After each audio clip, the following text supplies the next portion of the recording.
So today we're looking at Tom and Jerry meet Willy Wonka and the Chocolate Factory, or whatever the hell this thing is called. Oh boy. This is the latest in the inexplicable string of crossovers that Tom and Jerry have been a part of. First they had The Wizard of Oz, then the Errol Flynn Robin Hood movie, and then they had that bizarre crossover with Johnny Quest. And now this! I'm sure some of you have become familiar with this movie already, because ever since the trailer came out, there have been hundreds and hundreds of screenshots that have found their way to the internet depicting this movie's very distinct art style. And let me tell you, unless you've seen this for yourself, you cannot truly appreciate the levels of nightmarish, Lovecraftian, almost Cronenberg-esque body horrors that are in this movie. Boy, they really Cronenberg this movie up, Morty. Sometimes science is more art than science. Not a lot of people get that. So what's this movie about? Well, are you already familiar with the classic cinematic treasure that is Willy Wonka and the Chocolate Factory? Well, imagine this movie animated in the most half-assed way possible, and Tom and Jerry were in it. That's it. And they forced them into almost every scene. It was stupid. It was almost fan fiction levels of writing. It was like, oh, hey, Tom and Jerry, thanks for helping us out. Now we gotta go be in this scene that already exists in a better movie. I feel like it would have been better if they were kind of off to the side and they were just doing gags sort of off camera from where the movie was actually taking place. And in a few scenes they kind of did that, like the coin that Charlie finds in the grate. Yeah, apparently Tom and Jerry left that there. It could have worked for some good comedic moments, kind of like how Phineas and Ferb did that Star Wars special, where they were in the movie and they were in universe, but they didn't take place in the movie of Star Wars proper, and it was pretty funny. And they could have did that here, but no, they had to force Tom and Jerry in our face in almost every scene. Let's see here. I wonder what other movies we can cram Tom and Jerry into. Let's see. It's got to be Warner Brothers. Let's see. Full Metal Jacket. Sure. Why the hell not? Let's see. What do we got here? Oh, here. Yeah. Here's your next Tom and Jerry crossover. Demolition Man. Sure. I can just see it now. They can chase after Simon Phoenix and get into shenanigans. What else do we got here? Oh, you know what? No, here you go. Here's your next Tom and Jerry movie right here. Mad Max. We can have Tom and Jerry in Mad Max. You know what? I actually kind of want to see that now. As long as they don't make Spike the dog that gets shot. Then there's the inherent problem with this movie. If you've already seen Willy Wonka and the Chocolate Factory, you know how it's going to end. Now, they did try to add a few things in. They tried to expand the movie a little bit. I did like that they showed a little bit more of the Chocolate Factory. They had this whole chase scene through this mine area where I guess they grow peppermint or something like that. It was very interesting. And they did show a scene where they showed what happened to Veruca Salt and her dad when they went down into the furnace, which I thought was kind of a nice little touch. But they added in a lot of things that just didn't need to be there. It did seem like they tried to pull a fast one on us and maybe change the ending a little bit for those of us that were familiar with the movie, because without spoiling the actual movie, it did seem like things were gonna go in a certain direction, but it turns out it didn't. Also, they gave Slugworth a song. Yes, Slugworth actually had a musical number in this movie.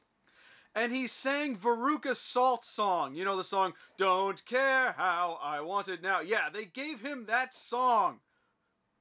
Why? The sad part is, his musical number probably had the best animation in the movie. Okay, I think it's going to be easier for me to point out the few things in this movie I actually liked. And yes, there were a few things in this movie that were pretty good.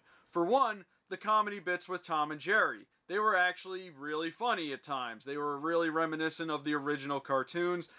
There was even one scene in particular that actually got a really good laugh out of me, so 1 point to this movie. Also, I think they captured the essence of the original characters very well. I do feel like maybe Willy Wonka smiled a little too much. For most of the movie, we saw him with this sort of jovial grin on his face, and that's not really how the original character was. I mean, most of the movie, he pretty much looked like this. Somewhat, you know, a neutral expression, but sort of a look that, you know, he's kind of up to something. Also, the guy playing Willy Wonka was not terrible, but not really great either. I realize it's very difficult to follow Gene Wilder, but there were moments where you had to really hit that line, you know, when he said, like, stop, don't, come back. It was just not as, you know, the delivery was a little bit off. Also, at the end of the movie, when he says his famous scene, "You get nothing, you lose! Good day, sir!" It just didn't work. And I gotta admit, they did a really good job recreating some of the shots from the movie, although it just made me want to watch the original movie. And for the most part, the voice acting was really good. They even got a bunch of famous voice actors in this movie. Some of them I didn't even recognize. Like, Sean Schimmel was in this movie. I had no idea. And the voice actors for the kids were really good too. Particularly Charlie and Veruca. Veruca especially. The girl they got to voice Veruca was really great. But I want to call attention to two voice actors in particular that really stood out. One was Kath Sose, who voiced Tuffy, who was a mouse disguised as an Oompa Loompa for some reason. I don't know. I think this character was in some of the other Tom and Jerry movies, but I don't remember. But anyway, the reason why I'm calling her out, because as usual, she was great.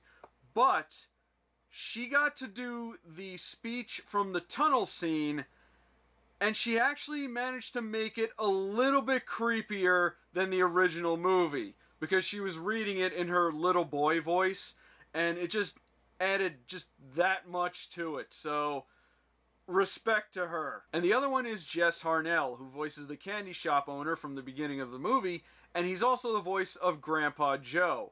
And the reason is because he gets to sing, and he does a great job. He is a singer, after all, but the performance he gives in this movie was really good, especially the part with Grandpa Joe, although it is kind of ruined by the lackluster animation in this movie. Grandpa Joe's musical number is when he's walking for the first time in forever. The animation should be good for that. You know, sometimes I feel kind of bad about situations like this, because some of the voice actors were kind of unknowns, specifically the voice actors for the kids. I looked up some of them, they weren't in a whole lot of things. And it's just sad that, you know, this is something that's got to go on their resume. You know, they, like I said before, the voice acting was good, so I hope this doesn't mess up their career too badly. Also, this movie it just didn't feel right. You know, it wasn't that long ago that Gene Wilder passed away, and, you know, it's a beloved story by Roald Dahl. I mean, I know he didn't really care for the original movie, but it is still based on one of his best stories. And then they had to get Tom and Jerry involved in this, and they were the, you know, arguably the best creations by Bill Hanna and Joe Barbera, and then they had to go and make this mess, and, you know, now they're all probably rolling in their graves. That's 4 corpse rollings. That's got to be a record. Can we please stop putting Tom and Jerry in things they don't belong in? And you know what? You know, I think we need to put Tom and Jerry away for a while, because they keep trying to, you know, make new shows with them, and they just kind of get forgotten about immediately, and then they go and make stuff like this. And let's give Tom and Jerry a break, okay? This movie isn't just normal bad. This is fascinatingly bad. Like, how did this happen bad? This is the kind of bad that needs to be studied. They need to show this movie in, like, every animation and film school in the world. We can call the class What Not to Do 101. And they just show this movie and they say, don't do this. And then you get your diploma. This is usually the part in the video where I say, let me know what you think of this movie in the comments, but I think most of you were smart enough to avoid this. In the event some of you actually did suffer through this movie, feel free to vent in the comments below. And hopefully we get to watch something better soon. My name is Rob, and you're a bad egg.